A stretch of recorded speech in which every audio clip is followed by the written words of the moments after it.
Assalamualaikum warahmatullahi wabarakatuh.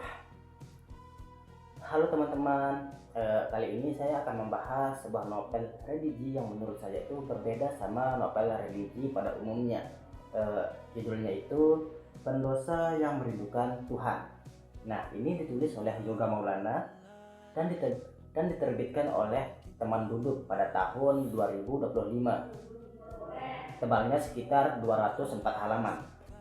Nah, sebelum kita masuk ke pembahasannya, kita harus tahu dulu nih apa sih isi cerita dari novel ini.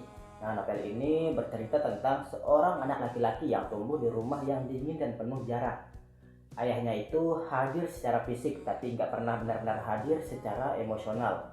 Sering melontarkan kata-kata kasar dan menuntut tokoh utama untuk jadi sosok laki-laki sejati lewat olahraga keras kayak sepak bola dan tinju.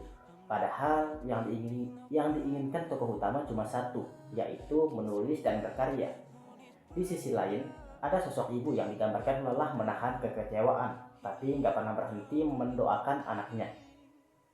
Nah, setelah bertahun-tahun hidup dalam keterasingan dari sang ayah, tokoh utama justru baru diberi kesempatan buat mengenal ayahnya lebih dekat.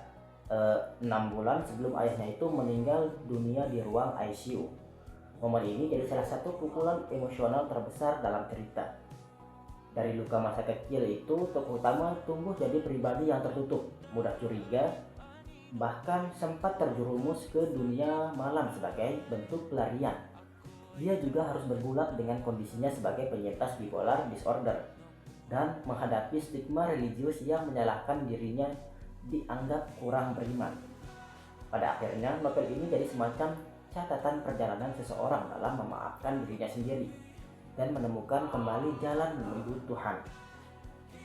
Nah, sekarang kita akan membahas novel ini dari sisi unsur intrinsiknya, mulai dari tema, tokoh, dan pelokohan, serta alur, latar, sudut pandang, gaya bahasa, sampai amanatnya. Dari temanya, tema utama novel ini adalah pergulakan batin manusia antara luka masa lalu dan kerinduan untuk kembali kepada Tuhan.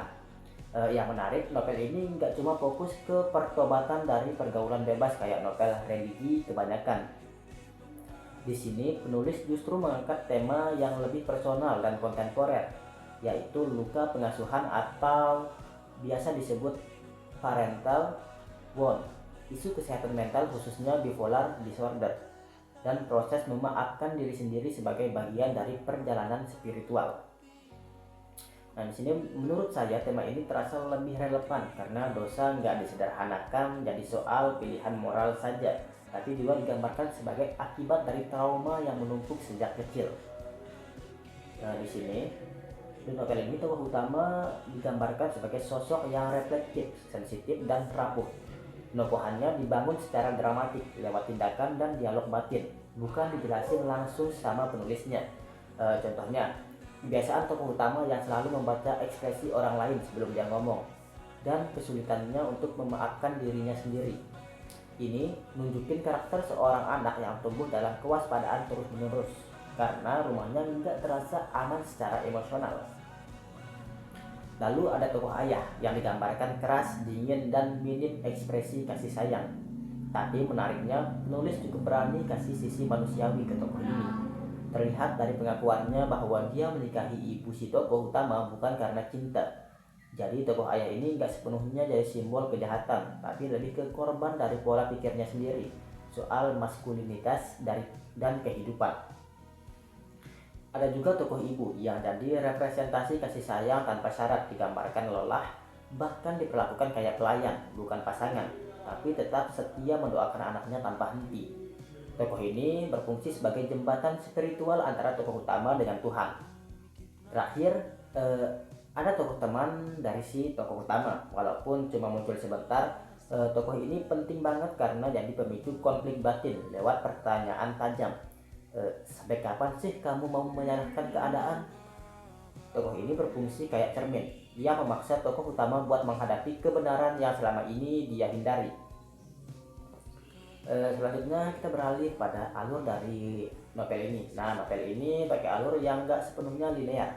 Penulis membuka cerita dengan adegan klimaks dulu, yaitu detik-detik kematian sang ayah di ICU. Baru setelah itu mundur ke menjelaskan latar belakang hubungan ayah dan anak yang dingin. Teknik flashback kayak gini bikin pembaca lebih dulu merasakan kehilangan. Jadi waktu penjelasan soal luka masa lalu muncul, rasanya jauh lebih emosional dan bermakna dibanding kalau diceritain runtut dari awal. Setelah bagian tentang keluarga, alur ceritanya bergerak ke fase keterpurukan, yaitu pelarian ke dunia malam dan pergulatan dengan bipolar disorder, sebelum akhirnya menanjak ke fase penerimaan dan pemaafan diri di bagian akhir cerita. Nah, pola alur dari luka menuju kehancuran lalu menuju pemulihan ini ngasih struktur emosional yang jelas. Cuma transisi antar bagiannya kadang terasa agak terburu-buru karena gaya penceritaannya lebih mirip kumpulan catatan reflektif dibanding narasi yang mengalir mulus. Terlihat dari sisi latarnya, di sini latar tempat dalam novel ini kebanyakan berputar di lingkungan rumah, ruang ICU, dan suasana batin tokoh utama sendiri. Penulis lebih banyak membangun latar psikologis daripada latar fisik yang detail.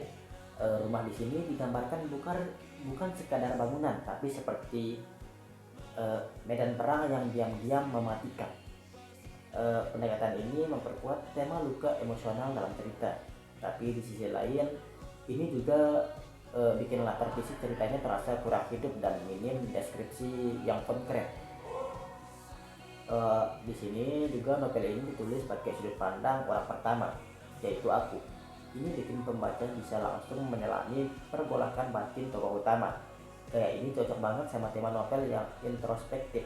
Tapi karena cuma cerita disampaikan dari satu perspektif yang sangat subjektif dan emosional, pembaca jadi nggak banyak dikasih ruang untuk melihat motivasi tokoh lain, terutama tokoh ayah secara lebih berimbang. Lalu dari gaya bahasanya yang dipakai dalam novel ini cenderung puitis, reflektif, dan syarat metafora.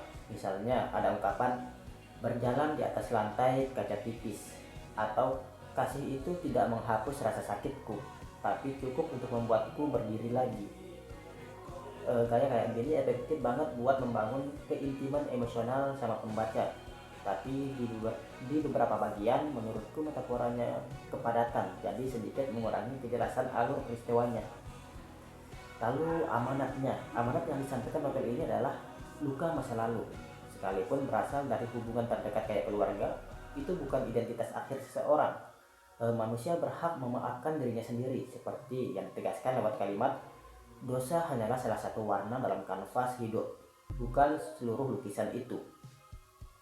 Nah, novel ini juga ngajarin bahwa kembali kepada Tuhan itu nggak harus dimulai dari kondisi yang sempurna, tapi dari kejujuran mengakui kerapuhan diri kita sendiri.